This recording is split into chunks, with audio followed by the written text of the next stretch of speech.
2024. C'est la journée internationale de la liberté de la presse. Alors nous allons en parler avec nos invités qui feront un état de lieu de la liberté de la presse en République démocratique du Congo. Autre sujet d'actualité ce matin, Madame, Messieurs, c'est la polémique autour de la distribution des véhicules aux députés et provinciaux. Nous allons analyser le sujet avec nos invités. Est-ce qu'il s'agit d'une motivation ou d'une corruption? C'est la grande question ce matin et les invités vont tenter de répondre à cette question ce matin. Et nous allons encore revenir sur le séjour du chef de l'État à Paris en France avec son adresse ou la rencontre avec la diaspora congolaise de la France. Là, il a évoqué plusieurs questions, notamment la question liée aux émoluments des députés et puis la question de la révision de la Constitution.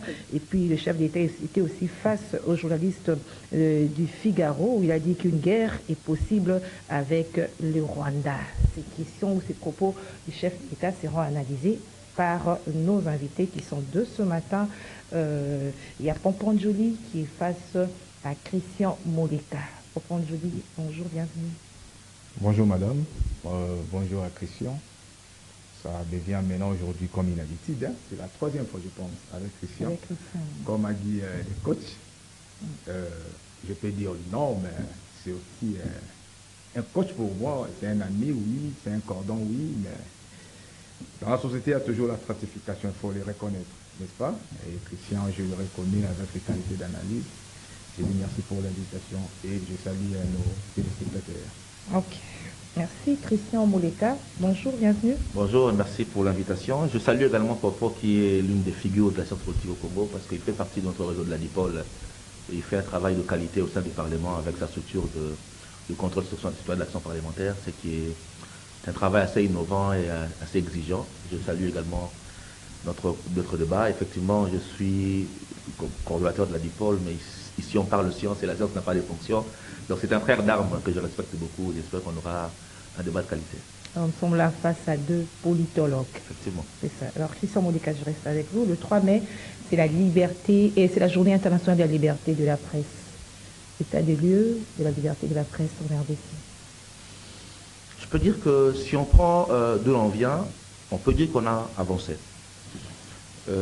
Si on part, on a célébré il n'y a pas très longtemps le 24 avril, qui est la célébration du pluralisme ou de l'ouverture démocratique. Eh bien, nous avons bénéficié depuis maintenant plus de 30 ans d'une forme d'ouverture médiatique également, avec un pluralisme médiatique qui s'est confirmé. On a des médias de tous horizons, pluralistes, en quantité assez élevée. Si vous prenez toute la région de l'Afrique centrale, hein, vous prenez le Congo-Brazzaville, vous prenez l'Angola, vous prenez le Rwanda, le Burundi, le Centrafrique, vous verrez que quand même en termes d'ouverture à la pluralité médiatique, politique, le Congo est légèrement ou plutôt en avance dans la sous-région. Après, on est encore loin de l'idéal souhaité, à savoir un média qui soit un contre-pouvoir. Parce que c'est ce que peut-être nous ne sommes pas encore parvenus à avoir, c'est d'avoir des médias contre-pouvoir. Le principe tel que pensé à l'époque, lorsqu'on parlait de contre-pouvoir, le check and balance, c'est que les pouvoirs devaient arrêter un pouvoir. À côté des trois pouvoirs classiques traditionnels, le média sert de quatrième pouvoir parce qu'il permet, par le contrôle de l'information, par la diffusion de l'information, par l'information qu'il apporte aux citoyens, de servir de contrebalance à la parole du politique.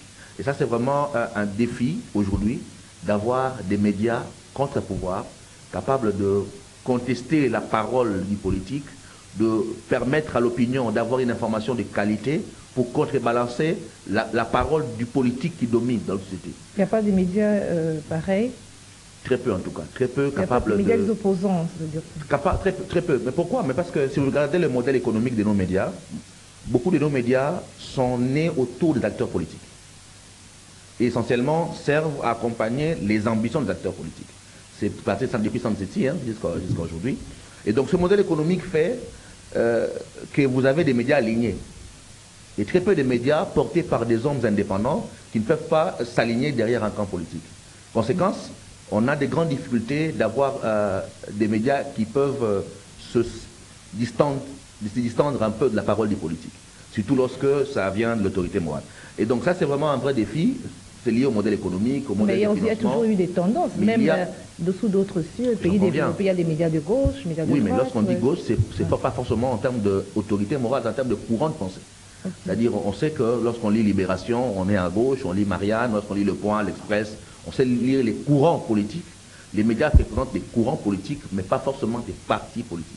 Chez nous, au-delà des courants, on a vraiment davantage de proximité entre acteurs et médias, ce qui donne un peu de marge de liberté à certains médias. Maintenant, il y a des médias qui travaillent à garantir également leur distance, il faut le saluer. Moi, je dis que c'est un défi. C'est un défi qu'il faut maintenir en étudiant comment mieux financer les médias, comment faire en sorte que les médias soient des appareils autonomes financièrement. Ça, c'est aussi notre obligation en tant que citoyen de voir comment nous finançons les médias, parce que beaucoup de médias manquent des ressources, ils manquent des moyens parce qu'il n'y a pas de mécanisme de financement. Le gouvernement avait promis d'avoir un financement des médias. Jusqu'à aujourd'hui, ce financement, on continue à attendre parce qu'il faut financer les médias pour leur permettre de jouer le rôle citoyen également, d'éduquer les citoyens. Voilà. Pour Pompon Jody, en ce jour de la Journée internationale de la liberté de la presse, c'est lieu de dire que la liberté, c'est pas le libertinage. Ah oui, oui, effectivement, la liberté, c'est pas le libertinage. Moi, je pense que sur le plan de la liberté pour créer des médias, la RDC a fait un pas vers l'avant. Parce qu'avant, à l'époque d'Isaïe, on n'avait que OZRT. Et puis la seule chaîne privée, si j'ai une bonne mémoire, c'était Raga ou TKM. Et aujourd'hui, on a plusieurs chaînes, voire même des chaînes en ligne avec la nouvelle technologie et l'INTIC. Mais la qualité maintenant d'information qui pose problème. Vous voyez? Donc aujourd'hui, un courageux peut sortir, il prend sa caméra avec un petit micro, il commence à dire des choses sans pour autant avoir la maîtrise de ce qu'il dit. Donc des sottises, ainsi de suite. Là, ça pose un problème. Le rôle des médias, ce n'est pas changer la mentalité, ce n'est pas changer d'une manière négative la mentalité d'une société. Parce que lorsqu'on parle d'une société ou d'un système, les médias en font partie. N'est-ce pas? Donc, le rôle des médias, ça rime avec la politique d'un pays aussi. Parce que lorsque vous voyez, par exemple, la France 24, vous pouvez directement comprendre comment est régentée la politique française. Vous voyez? Alors que vous voyez ici, idem, même les chaînes privées. Mais chez nous, il y a quand même à boire et à manger. Mais sur le plan de la liberté, où tout le monde peut créer une chaîne, là, j'ai dit, il y a une avancée. Mais la qualité d'information qui pose problème. Donc voilà ce que je peux Avancer, dire. c'est aussi zéro journaliste incarcéré aujourd'hui pour ses opinions. Non, parce que, vous savez, on a créé la RTNC. À côté de la RTNC, il y avait un institut plutôt qui formait des journalistes. Vous comprenez?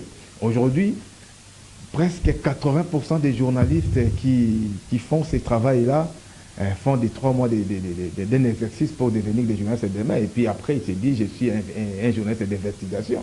Mais lorsque vous demandez, vous posez la question au messieurs, il a passé que 2 mois d'une formation accélérée.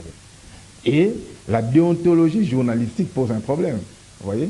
Donc c'est ça le vrai problème de la RDC, surtout dans un pays où il y a beaucoup de problèmes et les tribalismes bas sont pleins.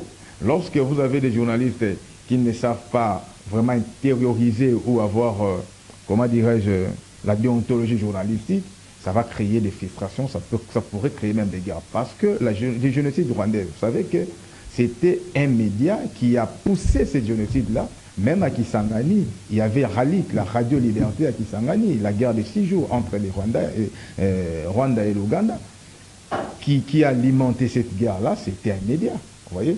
Donc les médias jouent un très grand rôle, mais on a besoin de personnes qualifiées pour faire ce travail-là. Donc, sur le plan de qualité, ça pose un problème jusqu'aujourd'hui. Mais sur le plan du nombre, je dirais, non, ça va, c'est quand même une avancée. La liberté est garantie en RDC, avancée ou recul? Bon, la liberté, là, c'est encore un autre débat. Bon, la liberté des presses, vous avez parlé d'ailleurs de la liberté ou libertinage. Moi, je pense que c'est le libertinage au Congo. Parce que les médias, les journalistes sont en train de dire des choses qui ne riment pas avec leur déontologie. Vous voyez? Là, ça pose un problème. Parce que c'est quoi les problèmes d'un journaliste?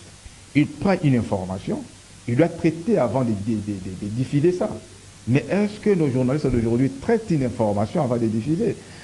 Ce n'est pas mon domaine pour parler des termes techniques, mais vous savez comment ça vient. Chez nous, en sciences politiques, il y a des inputs et des outputs, et puis il y a une boîte noire où on traite, où on fait des analyses. Dans les domaines journalistiques aussi, je pense que ça existe. Donc il y a une information, par exemple, vous parlez des discours du chef de l'État au niveau de la France. C'est pas comme ça que vous allez prendre ça pour dire à la population. Il faudrait d'abord traiter ces discours et puis informer à la population. Est-ce que ça ne se passe qu'aujourd'hui, c'est rare des chaînes, vous voyez, surtout des médias en ligne. Ça c'est encore un problème. Toujours derrière le scoop. Hein. Alors, voilà. Et cette question de la liberté de la presse a été évoquée par le chef d'État lors de son entretien avec les journalistes de Figaro. Il dit, si vous êtes journaliste et que vous tenez de propos mensongers et diffamants, comme ce fut le cas avec le journaliste après la mort d'un ministre, vous exposez à des poursuites judiciaires. Un journaliste n'est pas au-dessus de la loi. Pareil pour le cardinal Fridolin Ambongo, l'archevêque de Kinshasa. Il s'est récemment fait les propagandistes du Rwanda en disant que la RDC armée des milices Hutu du FDLR, mais qu'il le démontre. Comment est-ce que vous analysez les propos du chef de l'État? Moi, ça me fait peur, parce que je me rappelle que lorsqu'il était encore opposant, il parlait de ne pas pénaliser les délits de presse. C'était le cheval de bataille de l'UDPS dans l'opposition, à savoir les délits de presse ne doivent pas être pénalisés. Aujourd'hui, vous avez quelqu'un au pouvoir qui change totalement de position et qui commence à parler des délits de presse, alors qu'il y a quelques années, il n'en parlait pas. Est-ce que lorsqu'il y a des cas d'abus, mais il y a des organes paritaires qui ont été mis en place, l'UNPC, il y a de possibilité d'aller dans la structure paritaire pour que le journaliste soit sanctionné, il y a la possibilité d'avoir des droits de réponse. Je crois que ce sont les procédures qui sont d'abord mises en avant de finir sur la procédure judiciaire. Je reconnais qu'il y a des problèmes dans la presse, qu'il y a des problèmes dans la qualité des hommes qui font le média, mais le journaliste vit dans un environnement. L'environnement, il n'est pas quelqu'un qui sort d'ailleurs, il sort de notre environnement social. Donc il a l'état de notre environnement, à savoir l'absence de qualité critique, le fanatisme, parfois le tribalisme, la coterie, la politisation. Il vit dans l'environnement congolais, et donc on ne peut pas le prendre en part. Maintenant, est-ce que ça justifie le durcissement du propos par les présidents? Moi, je ne pense pas. Je crois que par contre, aujourd'hui, on est en train de vivre une volonté de resserrement de l'espace des libertés publiques. Et la presse va le subir. Il n'y a pas très longtemps, on a vécu le feuilleton Stanis Boujakera, qui était, je dirais, l'expression de ce resserrement de l'espace public. C'est ce qu'il a évoqué, notamment dans la presse. Ouais. Oui, mais Boujakera, on n'a apporté aucune preuve pour le condamner. On aurait dû apporter des preuves dans la justice. La justice n'a pas apporté des preuves. Et malgré le 6 mois, on a noirci son casier utilement, on n'a pas apporté des preuves pour le condamner. Le cardinal, je crois qu'il y a eu un communiqué d'un média italien pour apporter un correctif, et je crois que le président est suffisamment informé, pour apporter un correctif sur les propos qu'on lui prêtait. Et donc c'est une polémique que moi je trouve vaine. Je crois qu'on est dans un environnement de plus en plus régressif en termes de liberté des espaces publics, et que les journalistes vont peut-être être les premiers à subir les conséquences de ce resserrement-là en termes de répression. Donc il faut que nous travaillions à maintenir l'espace public ouvert. C'est l'obligation pour les journalistes de travailler également dans ce combat-là. Je vois des structures comme GED qui doivent également être en alerte pour laisser une plume libre, capable de nous amener à avoir un débat public de qualité et diversifié. Et non resserrer l'espace à travers des restrictions, des arrestations, ce qui va nous faire reculer vraiment suffisamment en arrière. Il a tapé sur le point par rapport aux propos mensongers, diffamants. Hein. C'est ça aussi la raison, le chef d'État. Le président de la République. Oui. Bon, vous savez, il faut comprendre comment est régentée la politique, la vie nationale ou une politique. Il faudrait éviter à tout moment de s'ingérer dans des affaires qui ne vous concernent, et je ne dirais même pas.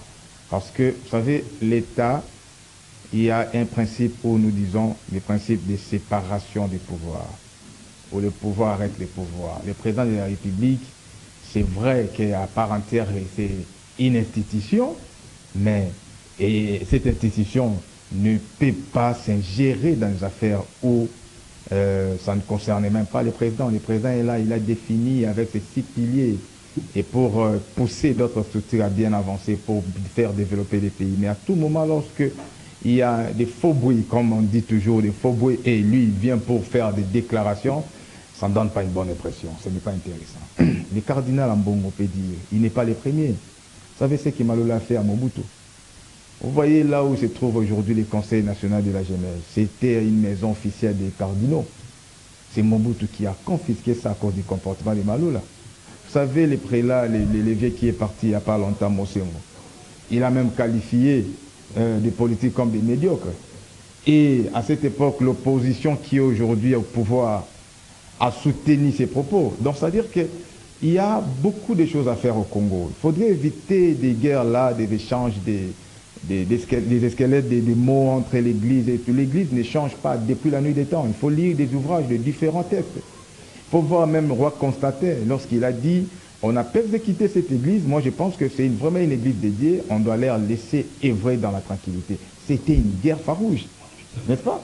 Il y a même un film, je pense qu'un cinéaste américain qui l'a fait, les Noirs et la pourpre et les Noirs. C'était pendant le nazisme. Vous allez comprendre que non, la guerre entre l'église et la politique, les vainqueurs c'est l'église. Mais l'église, c'est quoi l'église? L'église catholique représente presque 55% de la couverture de notre pays. C'est-à-dire que cette église-là en savent beaucoup. Elle est vraiment informée. Lorsqu'elle vous dit ça, moi je pense que nos services d'intelligence doivent prendre ces propos pour décrypter ça et donner la solution à la population, au lieu de nous faire vivre ce genre des échanges pendant que nous avons des premiers ministres, le budget de l'État saigne, l'autre là a une sécurité, l'ancien a une sécurité, vous voyez. Donc on a quand même des questions précises à poser pour faire avancer plutôt les pays. Aller place de nous dire non, Ambongo a dit ceci, il faut brouiller, ainsi de suite. Est-ce qu'Ambongo a dit de fausseté? Est-ce que nous avons de l'électricité au Congo? Est-ce que les pays est pacifié? Est-ce qu'il y a des questions à poser? S'il y a une réponse positive, c'est au président de nous donner cette réponse positive au lieu de nous laisser dans ces terrains-là de théâtre entre les deux structures, églises et tout. Donc, merci Pompon Joly. Alors venons-en à cette polémique autour de la distribution des véhicules aux députés provinciaux, des véhicules de gros cylindres destinés aux députés provinciaux qui a été découvert dans un immeuble. Alors, Christian Mouleka, comment est-ce que vous avez reçu cette information? Moi, ça ne m'a pas surpris. Ça ne m'a pas surpris parce que, on l'a dit plus d'une fois ici, la corruption au Congo est devenue endémique et systémique. Ça se retrouve à tous les niveaux de la vie sociale, de la petite corruption à la grande, en passant par la corruption institutionnelle. Donc c'est pour moi, ça ne me surprend pas. Je l'ai dit sur votre plateau dans des émissions antérieures, que nous avons institutionnalisé un modèle où il y avait une forme de corruption tolérée dans les élections. Ça veut dire, au premier degré, les députés, l'honorable, lorsqu'il va en campagne, il ne construit pas un discours électoral qui lui permet d'accrocher l'adhésion populaire. Il monnaie son mandat avec l'argent. Celui qu'on appelle papa social, c'est lui qui amène les bassins, les ballons, les pagnes, qui jette des ponts. Ça veut dire qu'il investit financièrement. Et lorsqu'il est élu au niveau du Parlement, les députés se refinancent.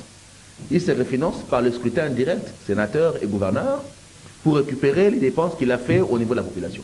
C'est un système que tout le monde connaît, qui existe malheureusement et qui est alimenté par le fait que nous n'avons pas, de plus en plus dans notre classe politique, des hommes des probabilités, des moralités, les questions d'éthique et d'intégrité ont perdu leur place. Toutes ces valeurs-là, on ne les a plus.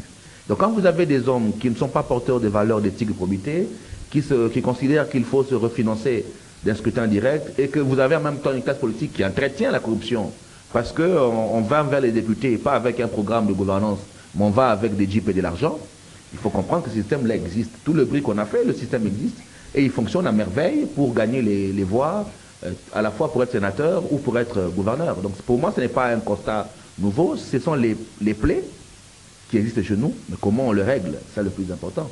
Comment on le règle? Est-ce qu'il ne faut pas aller vers un scrutin direct où le gouverneur est élu directement par les citoyens? Comme ça, on ne fera plus défendre l'élection entre les mains de 48 personnes qui vont demander des jeeps.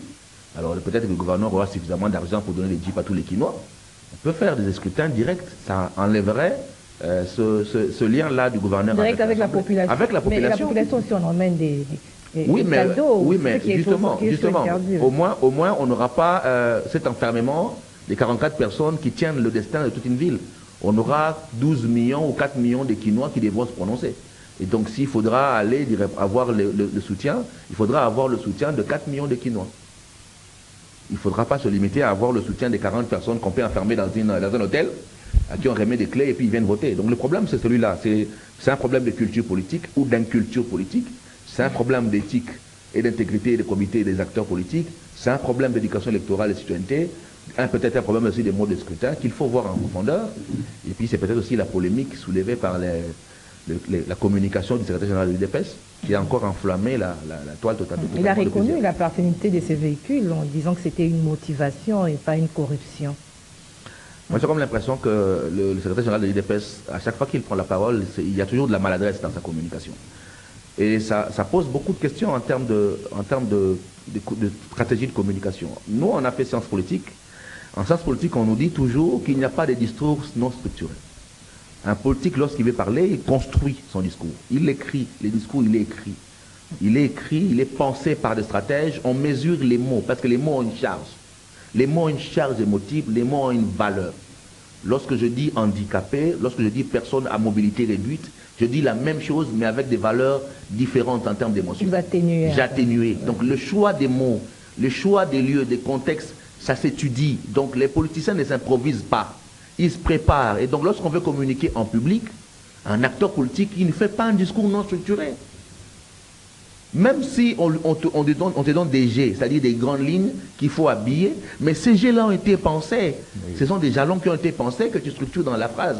Et malheureusement, bientôt peut-être qu'il y aura une autre communication, on dira que c'est pas lui, ou on a mal compris ses propos, ou que les gens ont mal compris ce qu'il voulait dire. Mais c'est devenu récurrent, à chaque fois qu'il prend la parole, de communiquer à son désavantage. Et puis après, c'est le populisme. Le choix d'un discours populiste en voulant tout expliquer à la base, alors qu'il y a des questions de gouvernance qui ne répondent pas forcément à la plèbe, comme on dit. Et donc ce populisme-là également est une vraie menace d'abord pour lui-même, mais également pour le discours politique. Et puis à la fin, il avoue, et moi j'aurais bien voulu voir par exemple la justice s'intéresser, parce que là on a un acteur public qui dit publiquement, qui allègue publiquement des potentielles corruptions vers des élus, mais on n'attend pas les procureurs. Moi, j'aimerais bien que les procureurs... Ce véhicule était destiné qu'aux députés de l'UDPS. Est-ce que pour corrompre, il faut corrompre tout le monde? Parce que pour être sénateur, il faut avoir 3 voix. À la rigueur, 4 voix. Ça veut dire si vous voulez corrompre 4 personnes, vous donnez 4 jeeps. Vous n'avez pas besoin de donner 12 de 42 jeeps. Les problèmes, est-ce que le procureur aura le courage politique d'inviter le secrétaire général de l'UDPS et de lui demander de clarifier ses propositions? Pourquoi pas? Mais on aimerait bien voir le procureur général avoir la même rapidité, la même célérité pour convoquer le secrétaire général de l'UDPS et lui demander de justifier ses propos. On aimerait bien voir le procureur général ouvrir de l'information. C'est ça aussi l'indépendance de la justice. D'avoir une justice qui n'est pas, qui ne donne pas le sentiment congolais qu'il est à côté d'une famille politique et qui ne s'adresse qu'à une partie des Congolais et que d'autres sont intouchables parce peut-être qu'ils sont proches du président, qu'ils ne peuvent pas être responsables de leurs propos. Autant on veut avoir des journalistes responsables de leurs propos, autant on doit avoir des acteurs politiques responsables de leurs propos. Alors, Pompon Joly, est-ce que vous êtes d'accord avec, je veux dire, ces explications, du secrétaire général dit qu'il s'agissait d'une motivation, pas d'une corruption, et que ça c'était destiné qu'aux députés de l'UDPS, et en plus de cela, c'est question de confort, hein, parce que leurs députés prennent des motos, des taxis, voilà un peu, il fallait qu'ils soient un peu dans le confort. Vous savez, madame, le problème de la RDC, c'est nos partis politiques. On a des candidats à la place d'avoir un parti politique. Parce que les partis politiques, c'est comme des codes de football qui forment des joueurs pour aller jouer dans un club. Et les partis forment les cadres pour la société. Ça veut aussi aujourd'hui, l'RDC est à ces stades, c'est parce que les partis de l'opposition de cette époque nous a demandé de caillasser des listes et d'aller prendre l'argent de voleurs. C'est-à-dire que si ces politiques-là vous donnent de l'argent, prenez, mais il ne faut pas les en voter. En oubliant que, en droit, il y a la loi qui dit, lorsque vous achetez un objet volé, vous êtes recelaire, donc vous êtes frappé. En fait, madame, est-ce que Gentini Ngobila pouvait être un sénateur? Est-ce que la CENI pouvait réceptionner la candidature de Gentini Ngobila comme candidat sénateur? Pendant que la même CENI l'a attaqué, l'a invalidé en disant que c'est un fraudeur. Et aujourd'hui, apparemment, la Cour avait demandé des preuves par rapport à ces dossiers. Preuve ou pas, il n'est pas député. Il a été invalidé, il n'est pas député. La même personne, moins d'1 année, même pas 6 mois, il revient pour être un sénateur. Vous savez, dans la vie, rêver, c'est faire la même chose, espérer un résultat différent. C'est ce qui se passe au Congo. C'est ce qui se passe au Congo. Donc, on fait des blagues, on fait des choses. C'est comme si, il y a un petit qui m'a demandé, est-ce que la RDC est une nation, un pays? J'ai dit pourquoi? Ah oui, parce que tout ce que la RDC est en train de faire, c'est différer avec d'autres pays. Je donne une raison, c'est petit. Je donne une raison, c'est petit. Déjà, je ne sais pas si les assemblées provinciales, le règlement intérieur de l'Assemblée provinciale a presque dit la même chose que l'Assemblée nationale. Parce que lorsque vous êtes élu député à l'Assemblée nationale, après la validation des pouvoirs et la confirmation de la Cour constitutionnelle, le député a 6 mois comme frais de fonctionnement de ces émoluments. On te donne directement tes 6 mois des émoluments. Du coup, pour te permettre de bien... tu as quand même un député, tu dois avoir une maison, dans le confort, tu viens d'une autre province, tu dois louer une maison, ainsi de suite. Donc, du coup, tu as 6 mois de tes émoluments.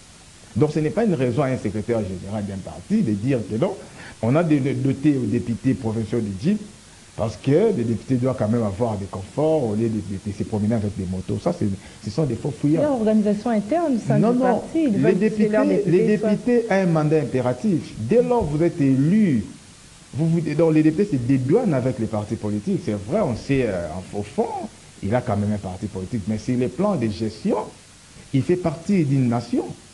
Vous voyez? Donc, c'est la nation qui va doter à un député les émoluments, les frais de fonctionnement, les 6 mois. Ce n'est pas un parti politique. Les partis politiques, ils dépêchent ça comme quoi moyen? Il dépêche ça une entreprise où cette entreprise... parti au pouvoir, non? Il a beaucoup de ministres. Mais là, il prend ses moyens. 5 ans déjà, oui. 5 ans, oui, elle prend ses moyens. Oh, c'est ça la question qu'on doit se poser, ce n'est pas une entreprise. Mais tandis que les députés provinciaux, c'est obligatoire qu'il doit recevoir plutôt un frais de fonctionnement. Vous voyez? Donc, c'est une corruption systémique. Parce qu'en droit, vous savez, les dol, c'est quoi? Lorsque quelqu'un vient chez vous, il a besoin d'un service. Mais avant déjà de parler avec vous, il vous présente un billet de $, par exemple. C'est une sorte de corruption. Vous voyez? Et puis, avant que tous les États généraux ont dit aux députés provinciaux, si un de vous vote un candidat qui ne fait pas partie de notre parti, il sera viré. Vous le savez? Et au-delà de tout aussi, madame, vous savez que les anciens députés provinciaux ont des arriérés aujourd'hui. Alors, dès que je me dis je suis candidat député provincial, si je suis élu, la première des choses, je vais récupérer mon argent en votant des députés, des sénateurs, en votant des gouverneurs. Parce qu'après l'exercice, les 5 ans d'exercice, il y aura des arriérés. Parce que les assemblées provinciales de toutes les provinces ont subi des lois de leurs gouverneurs. Et les députés se disent aujourd'hui, c'est une opportunité pour moi, je ne vais pas laisser passer cette opportunité. Donc, le système est conçu au Congo ne permet pas même à un intellectuel, même à quelqu'un qui a vraiment un cerveau qui tourne bien, de donner le meilleur. C'est pour cela que dans ce qu'est-là, dans les RDC, un sérieux problème. Moi, je pense qu'il faudrait faire des tabous dans les RDC. Parce que c'est difficile de changer cette nation. Ah bon? Donc, quelqu'un qui n'a même pas travaillé 1 mois, il a déjà une Jeep de $100 000. Une Jeep neuve. C'est un don. Mais quel don? Besoin de moi aussi j'ai besoin de ces dons-là. Le secrétaire général a même dit, je suis vu sur une radio, il a dit, on n'a cassé aucune banque. Madame, écoute-moi, je cite pour dire, vous savez... C'est de la simplification, malheureusement. C'est de la simplification. Corrompre, on ne veut pas dire casser une banque. Le problème, c'est qu'il n'y a aucune loi au Congo qui dit que pour corrompre, il faut prendre l'argent du trésor public. Si je te corromps avec mon argent, c'est la corruption. Ce n'est pas l'origine de l'argent qui détermine la corruption. Non, le problème, ce n'est pas celui-là. C'est le fait d'obtenir de toi un service que je ne vais pas obtenir moyennant un paiement. C'est ça la corruption. Donc je viens au devant d'un service public, par exemple, je ne suis pas censé obtenir ce document-là, je paye à l'agent public de l'argent et il me donne ce document, je l'ai corrompu. Et dans les cas inverses, si c'est lui qui me demande l'argent, c'est la concussion, et il a fait la concussion. Donc ce n'est pas lié à l'origine de l'argent, mais plutôt au mode de transaction qu'on met en place. Et donc c'est de la simplification, et comme je le dis, c'est du populisme malheureusement. C'est du populisme pour essayer d'embrouiller le jeu et les enjeux politiques qui sont très visibles, et tout le monde a compris, les enjeux sont très visibles. Notre vrai problème, c'est que il est plus profond. On peut même faire un débat sur ça tout un jour. Nos partis politiques, comment ils fonctionnent? On recrute des candidats à la veille des scrutins. Vous recrutez quelqu'un parce qu'il faut le mettre sur une liste électorale, puis il est élu sur votre liste. Vous pensez qu'il obéit aux ordres du parti? Ce monsieur-là qu'on a recruté à 3 mois des élections, qui ne connaît peut-être pas l'hymne du parti, qui a combattu pour un parti politique, puis les candidats, il est élu. Et en quoi il est redevable au parti qu'il a, à part le fait qu'il porte la liste du parti? Rien. Nous avons un système de recrutement, un modèle de fonctionnement des partis politiques qui fait qu'il n'entretient pas une forme d'attachement de l'élu au parti. Après, il s'est financé peut-être seul, il a battu campagne seul, il n'a rien obtenu du parti à part le fait d'appartenir à une liste électorale. En quoi il est...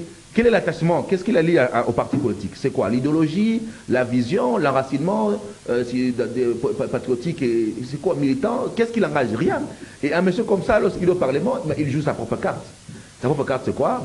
Comme on a beaucoup d'entrepreneurs politiques, c'est-à-dire son enrichissement personnel.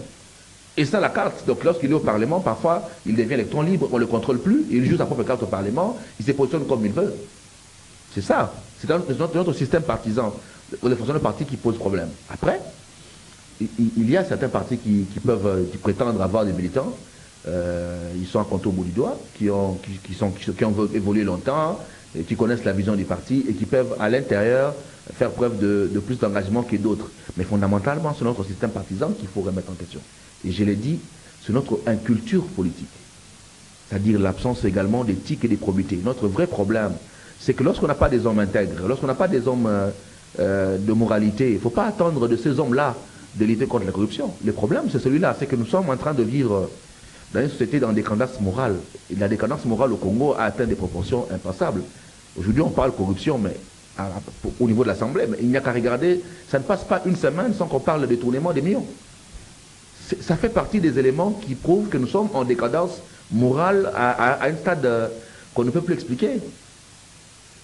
C'est pratiquement courant de se réveiller, c'est 17 millions, c'est 80 millions, c'est 40 millions, c'est 200 millions, c'est 10 millions, et tout le monde trouve banal. C'est normalisé. C'est normalisé, cette décadence-là, ou corruption, détournement, on vit dans cette marmaille-là, et donc les députés aussi, on banalise, c'est des moyens de transport, tout est banalisé. Et cette forme de banalisation du mal, c'est Hannah Arendt qui en parle, la banalisation du mal va nous conduire vers un danger plus grand, parce que la banalisation du mal a conduit en Allemagne à l'arrivée d'Hitler. Voilà qui nous emmène à parler de cette question des monuments qui a été évoquée lors de l'échange entre les chefs de l'État et la diaspora congolaise de la France. Le député touche combien? Le chef a parlé de 6 000 $. Ça a mis fin au débat, parce que le number one a parlé. Non. Mais le chef s'est contredit. Avant la diaspora, le chef a fait une émission chez vos collègues, chez la Top Congo, je pense. Il a parlé de comment est-ce qu'on doit protéger nos députés, parce que les députés construisent, les députés enterrent. C'est ce qu'il a dit d'ailleurs, les députés enterrent, et Christian même l'a recadré. Parce que le rôle des députés, c'est quoi? La société, même s'il faudrait co-créer des écoles, des ponts, des routes, ainsi de suite. Mais cette création est précédée par des lois, des instruments juridiques, qui créent ces instruments juridiques sur les députés. Et en même temps, les députés jouent beaucoup de rôles. Ils créent des instruments juridiques pour donner à l'exécutant, ils contrôlent l'exécutant, ils représentent les peuples. N'est-ce pas? Donc, quand vous dites que non, les députés enterrent, pourquoi les députés enterrent? Parce qu'il n'y a pas de cohésion nationale, parce qu'il n'y a pas les partages équitables. Et marque de partage équitable crée quoi? Des frustrations. Mais tandis qu'ici, on nous a fait chanter avec la cohésion nationale, machin. Vous cherchez une cohésion nationale. Pendant que je vois Christian en face, j'ai connu Christian il y a beaucoup d'années, qui n'avait même pas un immeuble. Mais après une année, Christian aujourd'hui ministre, Christian se tape 4 immeubles à la Gambia, please. Il a économisé. Ça va créer il a économisé. Et ça va créer la cohésion? Non. C'est-à-dire que les députés nationaux, moi je vous dis, parce qu'il y a un député qui me l'a dit, c'était je crois en 2002, la session de mars. C'était sa première fois qu'il touchait ses émoluments à 21 000 $. Il m'a dit, j'ai échangé avec lui, il m'a même montré quelques billets. Ah, mon frère, Fobo Boundé, on vient là de toucher le 21 000 $. Et lorsque vous êtes de l'union sacrée, il y a un rajout, on vous ajoute 1000 $, donc 22 000 Mais $. justement, il y a plusieurs d'autres primes, si je peux appeler ça comme ça, qui Non, ça dit, interviennent, mais la les gestion, salaires de base, la gestion, les la gestion émoluments de base. financière de l'Assemblée nationale est tellement occulte. Même parce que la session ordinaire de mars, la 3e semaine, il y a une session où, il y a une plénière où on débat sur, comment dirais-je, on fait comme la réédition, hein, un bilan de la gestion d'une année de l'Assemblée nationale. Dans cette plénière, il n'y a que la présence des députés. Donc c'est difficile à un non-député de vous dire clairement, voilà les rubriques, parce que même dans l'OFIP, parce que les députés, c'est l'autorité budgétaire. Si on a la loi de l'OFIP, c'est surtout qui nous donne cette loi-là. Et c'est les députés qui font en même temps la reddition des comptes. C'est-à-dire qu'il y a tellement l'occultisme autour des finances de l'Assemblée nationale, mais du moins, si vous foulez vos pieds là-bas au niveau de l'Assemblée, vous échangez avec quelqu'un député, il y a quand même des vérités qui se disent. Les chefs à fouler, parce qu'il est moi, je pense que découvrir que c'est 6 000 $. Le cabinet du président doit vraiment conseiller au président d'éviter d'aller dans ces terrains-là. Parce que ce qui se dit par rapport au monument des députés, je vous dis, c'est à 90% vrai. Moi, j'ai fait 4 ans à l'Assemblée nationale, j'évite peut-être de dire certaines choses, mais il y a un député qui m'a montré son salaire. 21 000 $. C'était le premier mois qu'il a touché ça. C'était au couloir. J'ai échangé avec lui. Il m'a dit, voilà. Malheureusement, il n'est plus réuni. Vous voyez? Donc, le 21 000 $, c'est pour tous les députés. Et le 22, lorsque vous signez avec l'Union sacrée. Il y a même un député qui m'a dit, petit, le loup ne se mange pas. Même si je suis opposant, vous m'invitez dans une chaîne, je ne dirai pas. Mais en réalité, c'est ce qui s'est dit à la population. Vous voyez?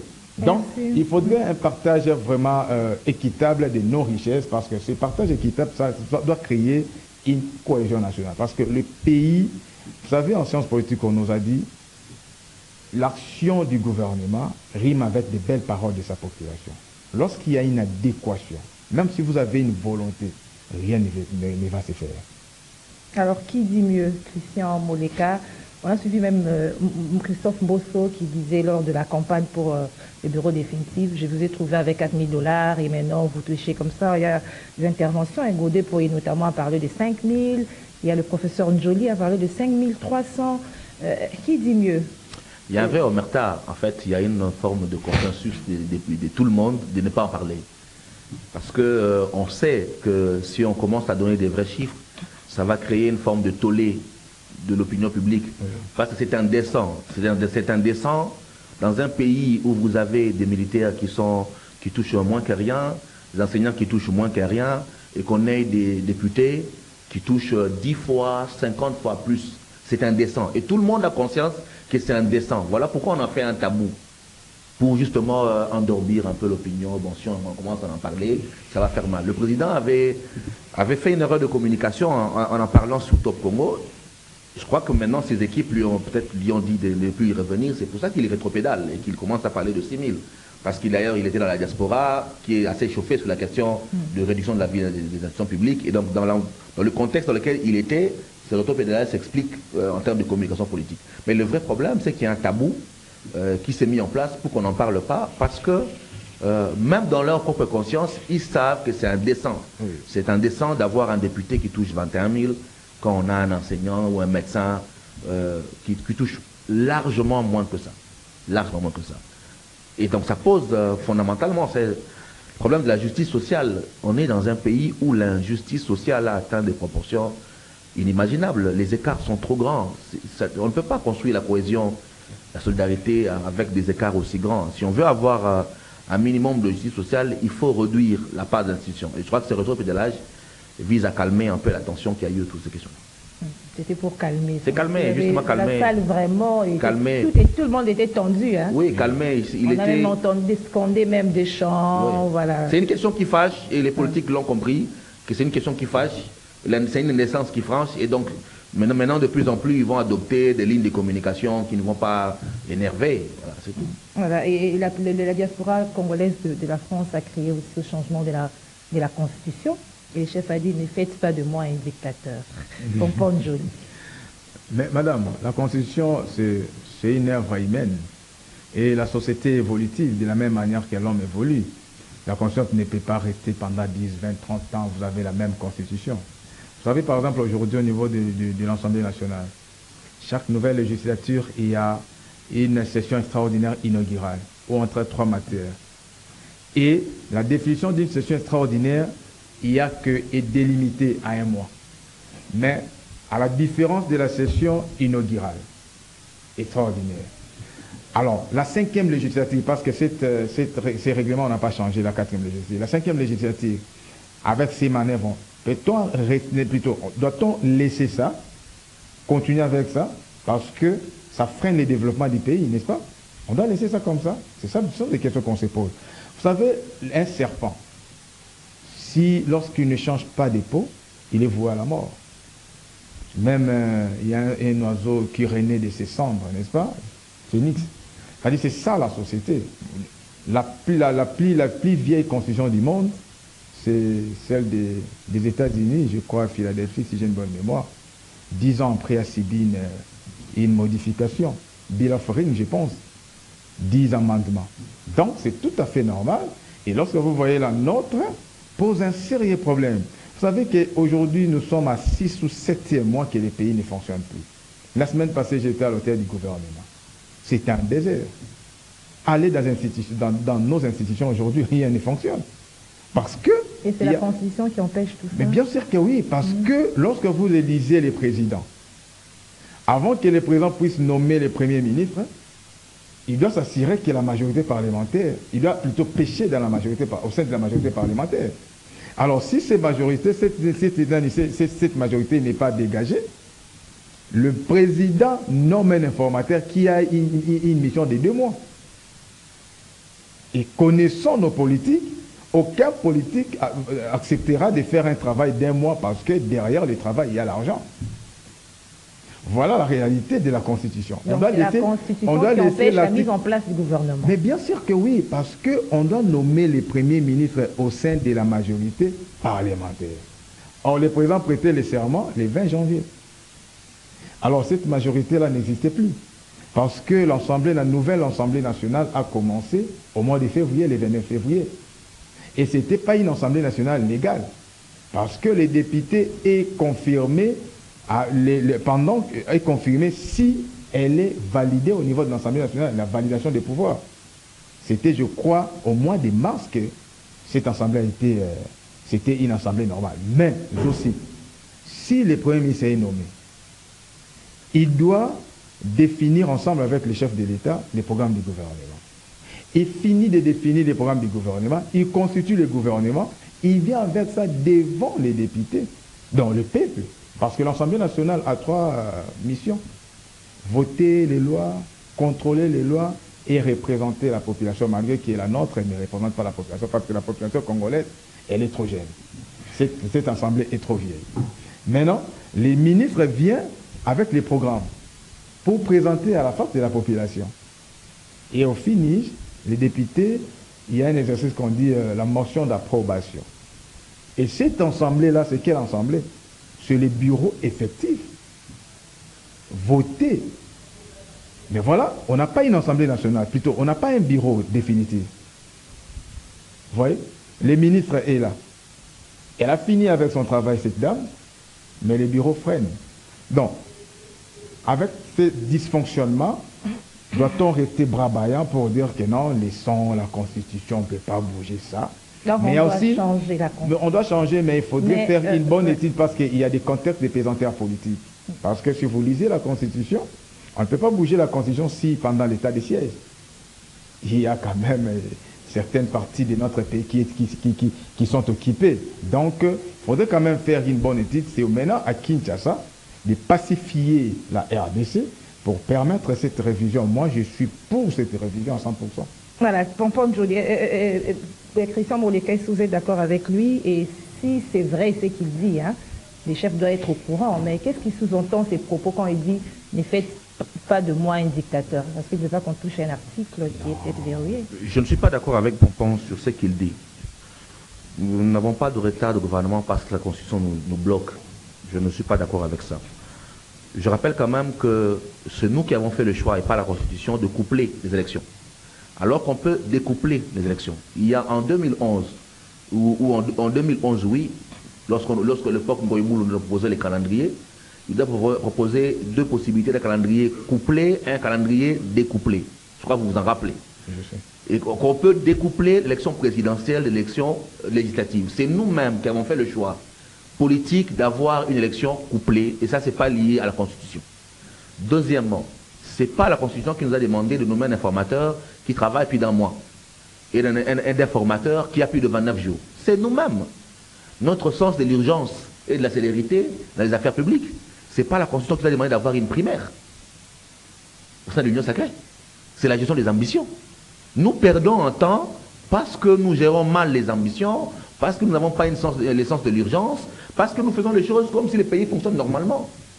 Alors qu'on avait les facilités, avec une majorité très nettement définie, très claire, d'aller plus vite et d'avoir un gouvernement installé. C'est la culture politique de la négociation, du marchandage politique, la gestion des ambitions qui fait que nous sommes là où nous sommes aujourd'hui. Et ça n'a rien à voir avec la Constitution. Je suis d'accord qu'on doit réviser et non changer la Constitution. Réviser, parce que je dis par exemple, moi-même je l'ai dit ici, que je serais d'accord qu'on ait un gouverneur élu au scrutin direct. Et qu'il faudra modifier constitutionnellement les dispositions qui permettent l'élection du gouverneur pour qu'il soit élu au scrutin direct. Toucher certains points. Il y a des points à amender, la Constitution peut s'amender. On peut en parler de la Constitution américaine, qui est l'une des plus vieilles au monde, mais qui n'a que 33 amendements. 33 amendements en plus de 200 ans. Mais nous avons une Constitution qui est très jeune, qui a été votée en 2003, qui a à peine 21 ans. On dit la Constitution des belligérants. Ça a été érigé dans un contexte... Il faut dire que la Constitution, votée par référendum par les Congolais, à 90%. 90% des Congolais ont voté oui à cette Constitution-là. Ce n'est pas la Constitution des belligérants, mais des peuples congolais, à 90%. Et puis, si le changement de la Constitution sert à construire un régime politique présidentiel avec un président qui a plus de pouvoir, ça sert à quoi avancer? La Constitution que nous avons aujourd'hui, pour moi, elle est la meilleure. Elle est la meilleure parce qu'elle a réussi à mettre en place l'équilibre que nous cherchions depuis longtemps entre un président de la République et un parlement. Le débat qu'on a eu avec l'UDPS, rappelez-vous, durant les années 90, avec Tshisekedi qui voulait être Premier ministre, parce que l'UDPS, durant les années 90, voulait un régime parlementaire. Avec un parlement fort, un président qui n'a pas de pouvoir, ou qui a peu de pouvoir, de sorte que le Premier ministre qui est chef de cabinet est celui qui a plus de pouvoir. Rappelez-vous du combat de l'UDPS. L'UDPS a longtemps combattu pour avoir un président faible, et pas un président fort, parce qu'on voulait un régime parlementaire. Et donc, si on a pu avoir l'équilibre d'aujourd'hui d'un régime semi-présidentiel avec un président qui a un peu de pouvoir et un parlement plus ou moins fort, c'est le combat de l'UDPS. Durant la première transition des 90. C'est ça aussi la sociologie politique de notre pays. Donc on ne peut pas aujourd'hui commencer à refonder un pouvoir fort parce que ça plaît aux intérêts de certains. La Constitution est la meilleure. Est-ce qu'on l'applique? On ne l'applique pas. Cette Constitution a posé les principes de la retenue à la source. Depuis 2003 jusqu'à aujourd'hui, on ne les a jamais appliqués. Cette Constitution a posé les principes de la caisse de péréquation qu'on n'a jamais appliqués. Cette Constitution a posé les principes, énormément de dispositions, pour commencer à citer du matin au soir, qu'on n'applique pas. Cette Constitution n'est pas appliquée. Elle n'est pas appliquée telle qu'on l'a pensée. Commençons par l'appliquer. Et si dans l'application de la Constitution, on trouve que ça ne fonctionne pas bien, on dira, voilà, elle n'est pas bonne.